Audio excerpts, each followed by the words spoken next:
Hello there everyone, welcome back to our channel again. In today's quick video, you are going to see how to make Facebook friend list private. So to do that, head over to your Facebook application.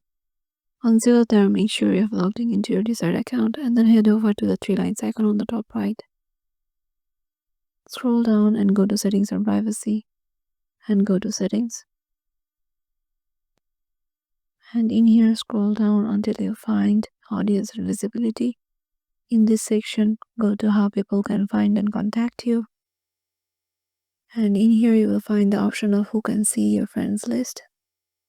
Make sure that it is made only me, so that no one can find your friend list except you, or the friend list will be made private.